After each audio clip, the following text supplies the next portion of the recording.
Qëndroni me Ora News. Vetting bodies, Parliament approves the structures. June 25 elections, the OSCE publicises its recommendations. Prime Minister's order, entrepreneurs not to accept bribes.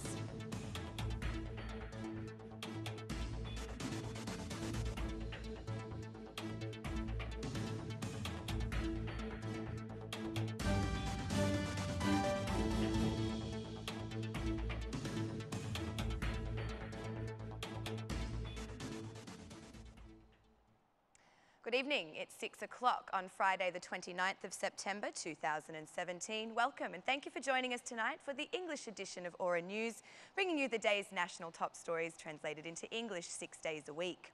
The majority has rejected the amendments proposed by the Democratic Party and the Socialist Movement for Integration regarding the structure of the vetting bodies. The majority approved without the opposition votes the law on the operations of the vetting structures. In a marathon plenary session that ended in the first hours of this morning, the majority approved the laws on the structures of the Special Appellate College in the Constitutional Court, of the Independent Commission for Qualifications, and also of the Public Commissioner. All the laws were approved according to the variant proposed by the Parliamentary Law Commission. Discarding the opposition's proposals, the Prime Minister emphasised that the Democratic Party and Socialist Movement for Integration have previously rejected the judicial reform. These are people who entered into a tent for months of protesting, hampering vetting, and yet tonight they are here accusing us of sabotaging the reform. Just as there are some people here who, when in government, wanted to make the international operation of monitoring non-existent, declared Prime Minister Edi Rama. But in the eyes of the DP chairman, the Prime Minister is rejecting proposals suggested by the internationals on the vetting structure. Mr Basha thinks that the Prime Minister does not really want to reform the justice system. During the marathon session, the members of Parliament also approved the 2 decrees by the former President of the Republic. The decrees relate to the return of the law on integrated management of waste and also the law on the Chambers of Commerce and Industry.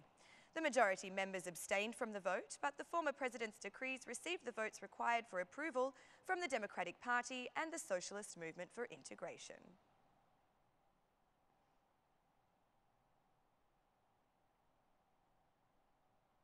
Three months after the parliamentary elections, the OSCE mission has publicised a list of 23 recommendations to fix all the problem with the electoral process in Albania. Vote buying, quick electoral reform, campaign financing and media coverage are all identified as the main election problems. The establishment of a task force following the May 18 agreement between Edi Rama and Lulzim Basha was seen positively by ODIHR observers, who expressed opinions in favour of the repetition of such an agreement in future elections. Following the detailed observation of the June 25 parliamentary elections, the ODIHR mission prepared 23 recommendations. The first and foremost is that the electoral reform must be realised as soon as possible by making laws that regulate the electoral campaigns, their funding and media coverage. The OSCE seeks to raise awareness of the punishment for vote buying in order to increase confidence in the election process. The task force's objective to monitor the use of state-owned assets in the campaign was seen as a reasonable step that can be applied in any election. The depoliticisation of the election administration and removal of persons over 100 years old from electoral lists are some of the OSCE's repeated recommendations. It is also expected that transparency be provided to observers with regards to the results of the proceedings. The recommendations seek to improve the electoral infrastructure and facilitate the procedures so that the citizens can have full access to the lists and addresses of polling stations. In the full report, the OSCE states that the electoral campaign started in a quiet manner, but then there were some incidents. The lack of confidence from political opponents during the campaign resulted in a focus towards personal accusations rather than discussions about policies, states the report.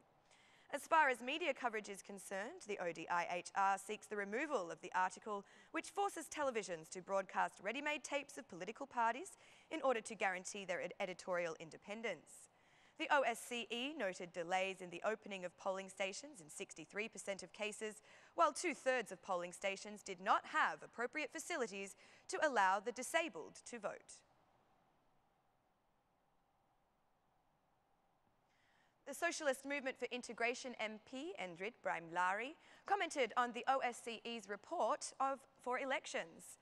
The SMI MP declared that the report clearly proved the engagement of criminal groups in the electoral process and blamed the Prime Minister for this. The SMI MP added that the electoral reform should focus on the vote-buying phenomenon and the inclusion of people with criminal records in the electoral lists.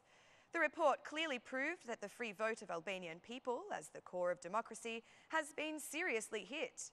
The Albanian opposition is the biggest responsibility today to continue every day in exposing the electoral crimes of June 25. The chief responsible for these electoral crimes is Edi Rama, declared the SMI MP.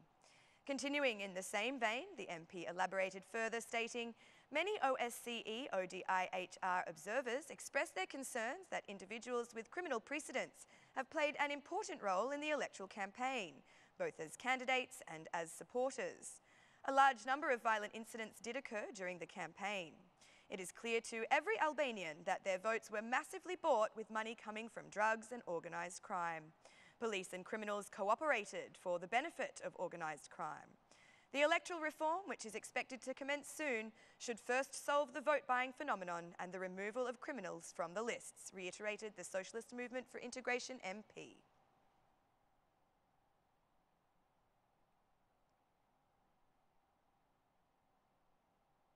Despite the political parties having not yet reached an agreement and not yet starting work on the electoral reform, the Central Election Commission has expressed their readiness to become part of the process. A few hours after the OSCE publicised its report for the electoral reform, the chairman of the Central Election Commission, Zguri, declared that the Central Election Commission is ready to consider all recommendations. The report finds the Central Election Commission ready and optimistic to realise a comprehensive electoral reform. Criticisms and recommendations are important aspects. The Central Election Commission will seriously consider any feedback as a priority of its agenda in order to analyse the problems faced during the electoral process and to draft a package of proposals to find efficient solutions, declared the CEC chairman. Regarding the OSCE's finding that the Central Election Commission did not hold an appropriate stance for the violation of the gender quota, the CEC chairman said that there is still time, as the deadline has not yet finished. The Central Election Commission is the only institution that has followed the OSCE recommendations in every election process.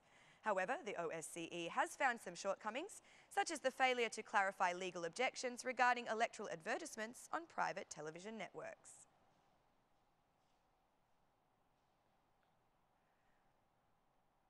That's all for our English edition this evening. My name is Alexandra. Please join us again Monday through Saturday at 6 p.m. for your local news in English. On behalf of Ora News, thank you and good night. Kjo është Ora News.